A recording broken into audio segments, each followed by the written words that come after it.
studios that radio-hungry millions. And now, companion miracle of entertainment, television. Today, television is really something, but that's today.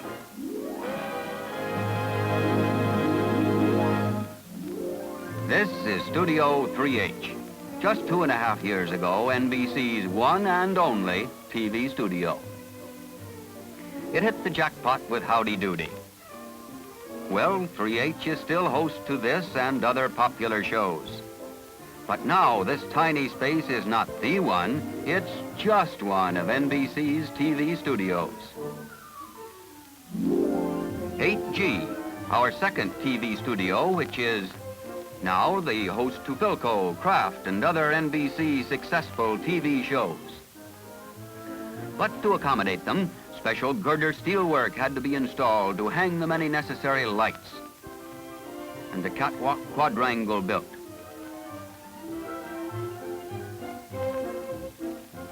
To clear more space on the floor, a control board of the latest type was installed on the upper level. Yes, 8G's efficiency has been improved constantly, but it takes a lot of planning, time, and money. But television's swift advance demanded more facilities. To keep pace, NBC had to find them quickly and efficiently. Well, somehow we did. 6B, Milton Berle's favorite.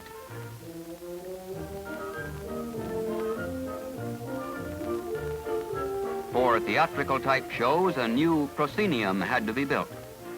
The ceiling over the auditorium was lifted,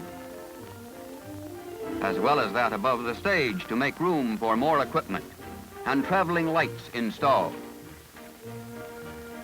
3A, modernized this summer, now adds its share to NBC's expansion of TV facilities. Here is an elaborate set for a live commercial to be integrated with the program being put on in a theater. That means a double crew, more expense for a single program. But the client must be serviced at all costs, so that's the way it's done. Across the hall, 3A's sister, Studio 3B, new too, where our camera picked up a rehearsal of a famous dramatic show. While at the studio's other end, a different set is being prepared for another portion of the program. Finally, 8H, the largest concert studio in the world, remembered by thousands as the home of many famous programs in the past, and now in the process of rebuilding as the world's largest studio with 10,000 square feet of usable space. Here in this ambitious addition to NBC's expansion program will originate the P&G musicals, Bob Montgomery Show, and other extravaganzas.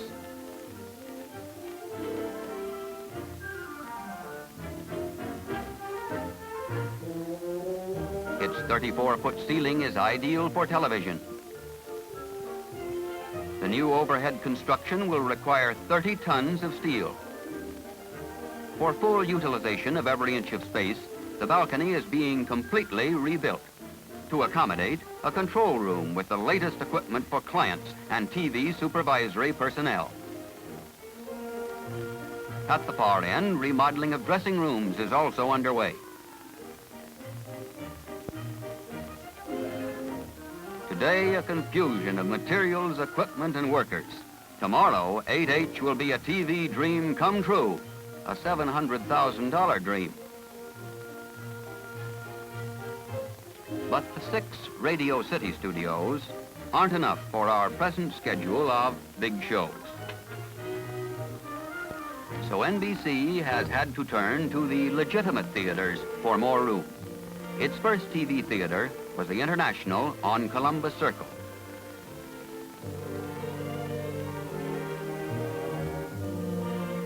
Here, complex and expensive problems for conversion to TV had to be met. First, after the removal of orchestra seats, the building of a control room at the rear, with its full complement of costly equipment. Next, the stage had to be extended into the orchestra to allow for the dolly camera. The schedule is especially heavy at the International, with elaborate shows such as the Show of Shows, Comedy Theater, and others telecast nearly every night. Stage crews, expensive skilled labor, have to work day and night in preparation. In all NBC's theaters, space, even for temporary storage of sets and props, is at a premium. Nearly everything has to come from somewhere else. Then it has to go out again. Well, under New York City conditions, this is an expensive but unavoidable manner of operating. For the type of shows given in theaters, audiences are a must to provide timing and a sense of intimacy to the actors. But live spectators add to the cost, requiring as they do the printing of tickets, additional supervisory and other personnel. In the heart of the theatrical district, the Hudson, another addition to the mounting list of NBC's TV facilities. The purchase of this property, together with the alterations necessary for its conversion to TV, well, NBC's bill came to just about $1 million for this one theater alone. At the Hudson, we happened in on a rehearsal for the Kate Smith Hour. Preparations to meet the deadline for any TV show consume a staggering number of man-hours.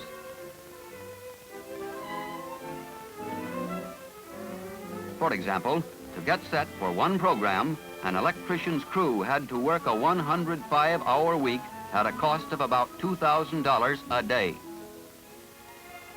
In all NBC's TV theaters, full advantage is taken of regular backstage equipment, such as the 7 Traveler curtains, which come in very handy for variety shows.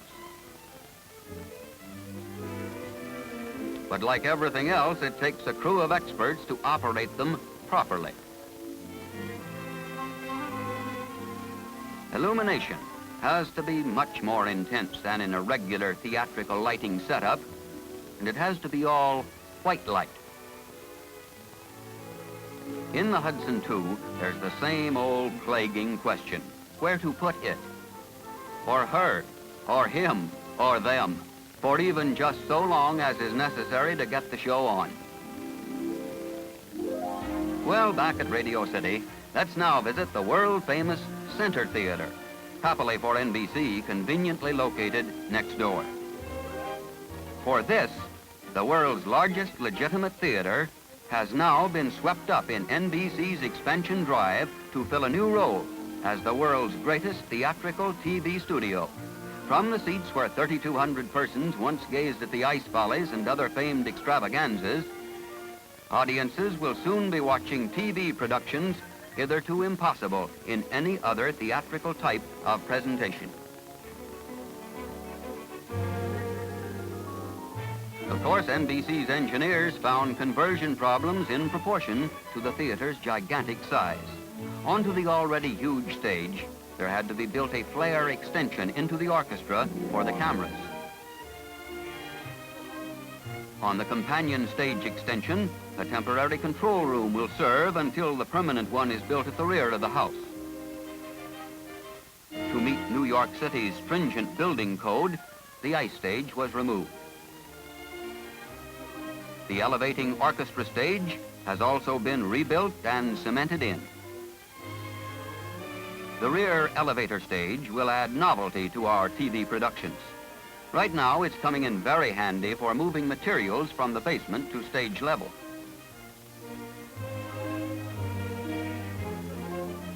A central ramp has been pushed into the orchestra for the usual TV dolly camera.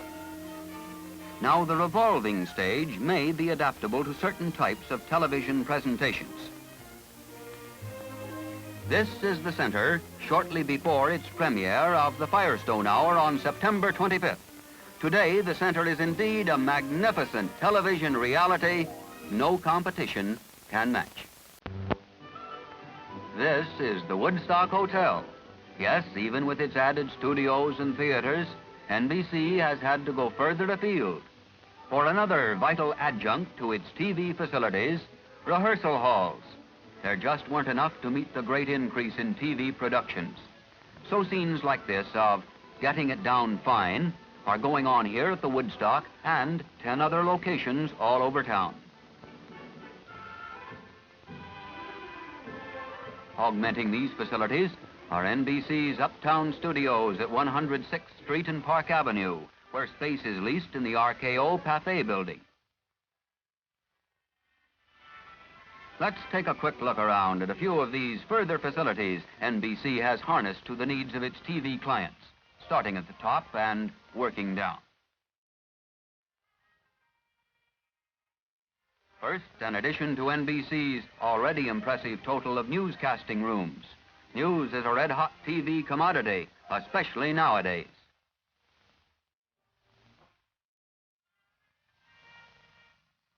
Motion picture facilities are also available, for film plays an important part in many ways to supplement television. Let's drop in on 5B, a small studio used for a crammed schedule of intimate TV presentations. Its sister studio, 5C, has an equally full list of shows on its docket. 2A, a former moving picture soundstage with plenty of room, has lent itself nicely to its converted use for TV. Our Uptown studios, fortunately, have some storage room for set pieces, flats, props, and other TV paraphernalia. Still, a lot more has to come and go back by truck. By the way, isn't it time we looked into where all these trucks come from? They come from the plant of Sheffield Farms, distributors of milk on West 56th Street.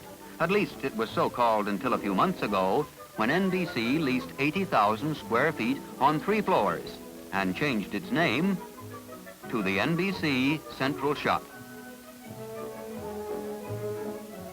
Well, let's see what goes on at the shop. It's plenty. In fact, far too much to describe in detail.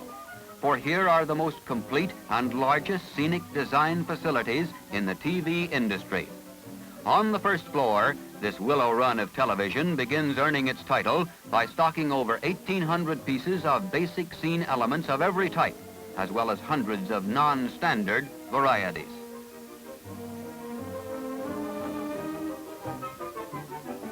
Each set is labeled according to an especially formulated identification system, as is each piece within the set. The basement houses the property department, which includes over 10,000 items. Everything from a medieval mace and reproductions of the old masters to such commonplaces as eating and drinking utensils.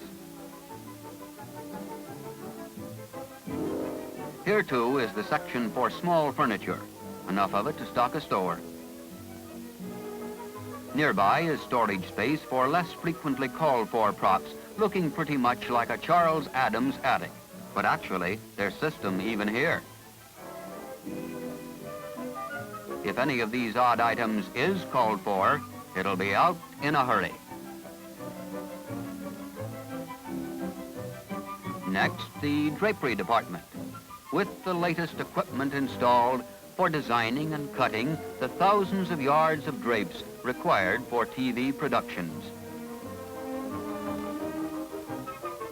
Here also are made-ready theatrical-type cycloramas and novelty travelers.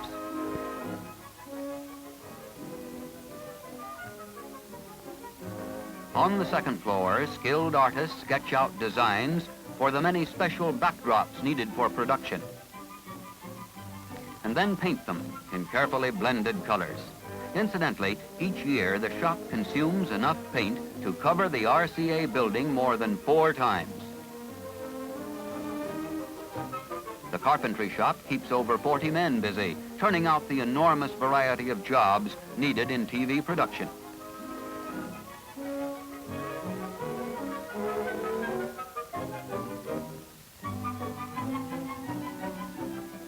The staple in their work is a standard piece of white pine. Laid end to end, the number used annually would extend over 9 miles. The as yet modest wardrobe department is being added to steadily and plans are underway to accumulate a full supply of period costumes.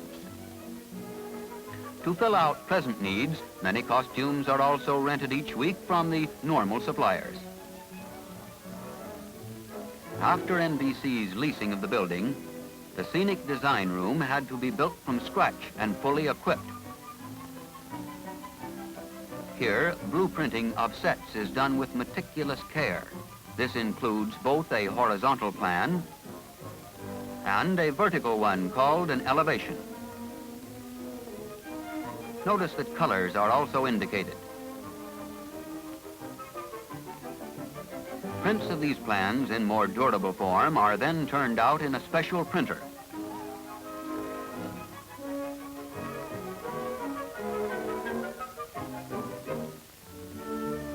These plans go to the studio manager as his blueprint for assembling the set.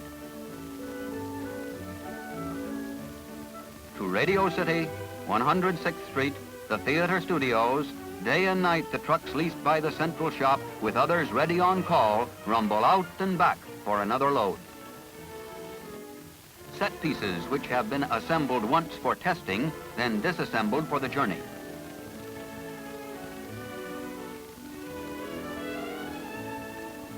Props, often by the hundreds, cataloged, neatly wrapped, and packed in hampers.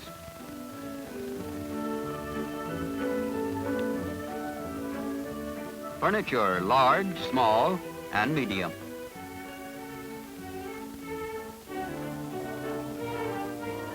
So NBC's Central Shop fills another television production order. But that's not the end of our story.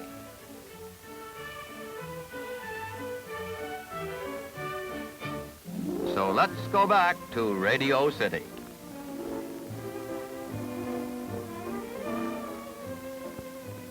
Here on the 7th floor is the Kinescope recording department, one of the most vital and rapidly expanding units among NBC's increased television facilities. This process has come a long way since its development several years ago. Today, NBC uses 840,000 feet a month to provide its affiliates with programs in this form. Our library also receives a Kinescope recording of every program for its records.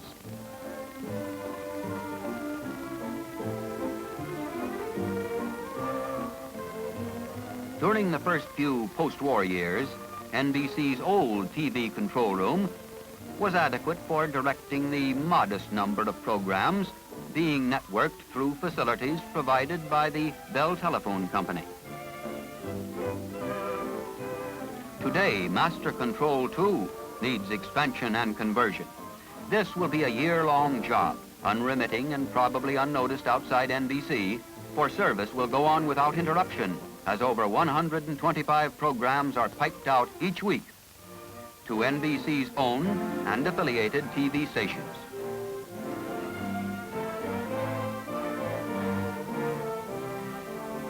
Expansion of remote pickup facilities has gone hand in hand with plant expansion.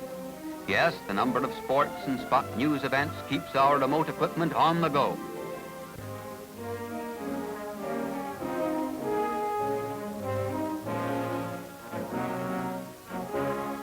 Our expansion program is reaching out to other cities, such as Hollywood and Chicago. Who knows? Each of these units may be the start of a story in miniature, such as the one we've just seen. It's not only the fine programming and celebrated stars that make NBC great. It's the behind-the-scenes facilities and people, too. In television, there's more than meets the eye.